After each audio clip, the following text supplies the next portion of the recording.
Hello दोस्तों, welcome to my channel. आप लोगों ने सुना होगा, अक्सर सभी लोग कहते हैं कि ज़िंदगी एक बार ही मिलती है। तो ये गलत है। मेरे विचार से ज़िंदगी तो हमें हर रोज़ मिलती है, मौत हमें सिर्फ़ एक बार मिलती है। हर दिन एक नई ज़िंदगी मिलती है जो हमें अपने जीना आना चाहिए, जीने का ढंग होना चाहिए हमारे पास। जो गलती हमसे आज हो गई, हमारी कोशिश होनी चाहिए कि वो गलती हम कल ना करें। जो चीज़ हम आज नहीं कर पाए हैं, उसे हमारी पूरी कोशिश होनी चाहिए कि उसको हम कल कर लें। इसलिए मेरा सोचना है कि हमें हर रोज़ एक नई ज़िंदगी मिलती है, नया मौका मिलता है, बस हमें जीना आना चाहिए। जैसा कि आप लोगों ने देखा होगा, बहुत से लोग कहते हैं, लगभग सभी लोग कहते हैं कि घर में उगते हुए सूर्य का चित्र लगाना चाहिए और दौड़ते हुए घोड़े का चित्र लगाना चाहिए, जिससे हम सफल होते हैं। तो मेरा मानना है कि घोड़े और सूरज का चित्र लगाने से हम सफल नहीं होंगे। उसके लिए, सफलता के लिए हमें सूरज उगने से पहले उठना चाहिए और दिन भर घोड़े की तरह दौड़ना चाहिए। अगर हम इस पर काम कर सकते हैं, अगर हम इस कहावत पर सफल हो सकते हैं, तो फिर हमें जीवन में सफल होने से कोई नहीं रोक सकता है। तो चित्र लगाने से घोड़े की या सफ़ेद घोड़ों का या फिर उगते हुए सूर्य का कुछ नहीं होगा। हाँ, चित्र लगाइए, पर दिमाग में हमेशा रखिए कि हमें दिन भर घोड़े की तरह मेहनत करनी है, उसी की तरह हमें दौड़ना है, तभी हम जीवन में सफल हो पाएंगे। तो हेलो दोस्तों, मेरे चैनल पे आपका बहुत बहुत स्वागत है। इन्हीं अच्छी लाइनों के साथ, पॉजिटिव लाइनों के साथ मैं शुरू करती हूँ आज का ब्लॉग। और जब मैं आप लोगों के साथ ये लाइनें शेयर करती हूँ तो मेरे अंदर भी एक नया उत्साह आता है काम करने का। और इस टाइम कड़ाके की ठंड पड़ रही है, तो काम तो हमारा कोई नहीं रुकता है। और आज गेहूँ साफ़ करने के बाद सबसे पहले मैंने सोचा सवेरे साफ़ सफाई कर ली जाए। तो सबसे पहले तो मैंने गेहूँ साफ़ किए और उसके बाद पूरे घर की साफ़ सफाई की।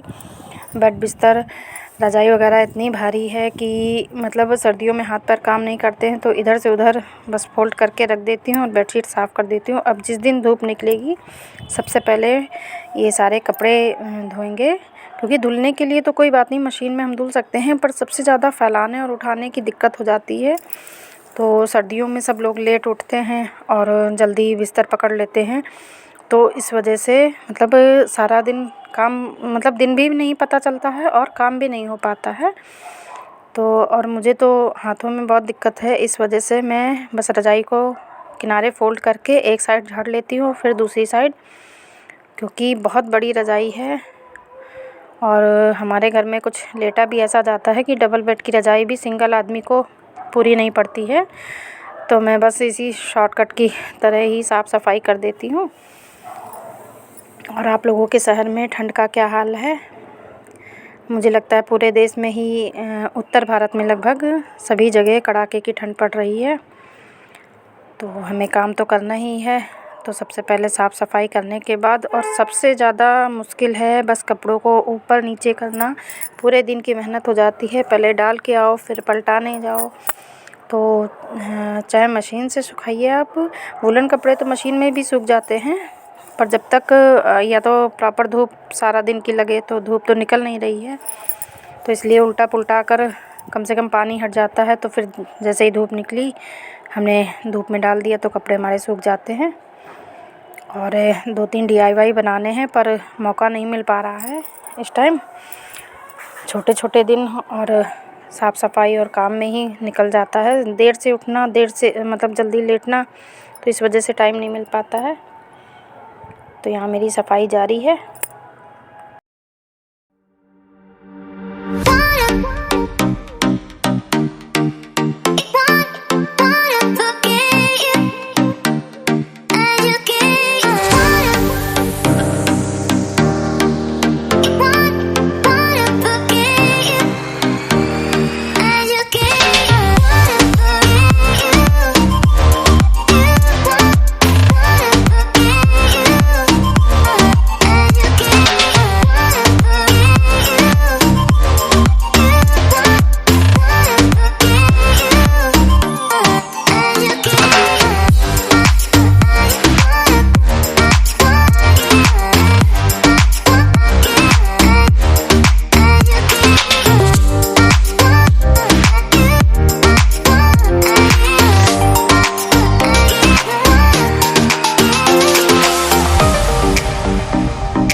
और नीचे साफ़ सफाई करने के बाद नहा धो के कपड़े फैलाने में छत पर आ गई हूँ और कपड़े डाल दूँगी, क्योंकि आधा दिन तो वैसे भी निकल गया है, तो इसी वजह से और कपड़े नहीं सूखते हैं। बिल्कुल हल्की हल्की धूप निकली हुई है, तो थोड़ा सा जब रस्सी पे डाल देंगे तो पानी निकल जाएगा। उसके बाद जो भारी कपड़े हैं उनको ऊपर जाकर डाल दूँगी, क्योंकि इस वाली छत पर धूप बहुत कम आती है, तो ऊपर वाली में डाल दूँगी। हवा के साथ कपड़े सूख जाएंगे और फिर अच्छी धूप निकलेगी तब उसमें डाल देंगे।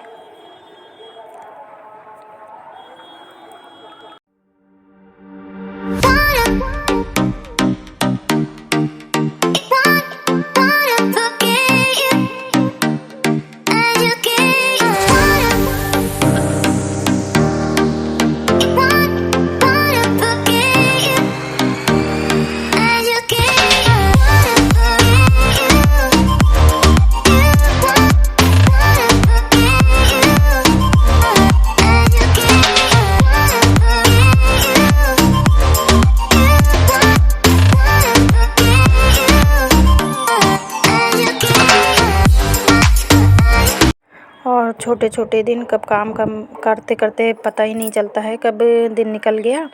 और देखिए 2 बैग में सामान आया था, तो एक की ज़रूरत लगी तो वो लेकर चलते बने, और सामान यहीं फर्श पर रखा हुआ है। अब इसको मुझे सब सेट करना होगा, जो सामान जहाँ का है वहाँ सब रखना पड़ेगा, तो टाइम का पता ही नहीं चलता है।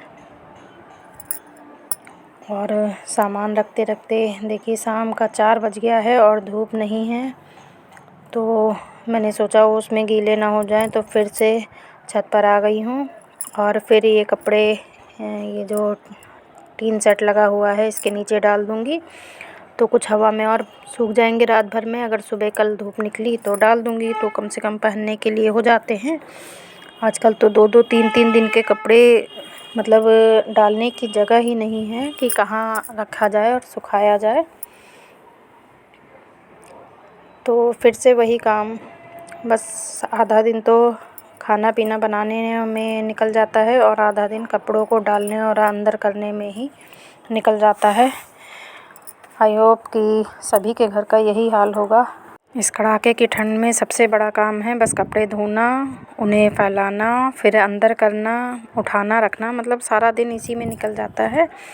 और इस बार तो ठंड भी बहुत ज़्यादा है और काफ़ी लोगों की डेथ हो रही है। बुज़ुर्ग जितने थे काफ़ी लोग ख़त्म हो गए हैं। हमारे पड़ोस में भी आज एक लोग ख़त्म हो गए हैं, तो उनके यहाँ भी चाय पानी पहुँचाना था, तो इस वजह से मतलब पूरा दिन कब निकल गया पता ही नहीं चला।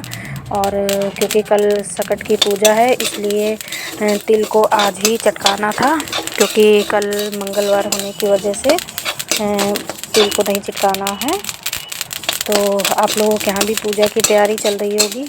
आज का ब्लॉग मेरा कैसा लगा प्लीज़ लाइक कीजिए, शेयर कीजिए, और नहीं हुआ है तो सब्सक्राइब कर लीजिएगा प्लीज़। आप लोगों के सपोर्ट की बहुत ज़रूरत है। और देखिए तिल चिटकना बंद हो गया है, इसका मतलब है तिल भुन गया है। तो अब गैस बंद कर दूँगी, और क्योंकि कढ़ाई मोटी है तो थोड़ा सा चलाती रहूँगी, नहीं नीचे लग ना जाए। तो बस आज का ब्लॉग इतना ही। Thank you for watching.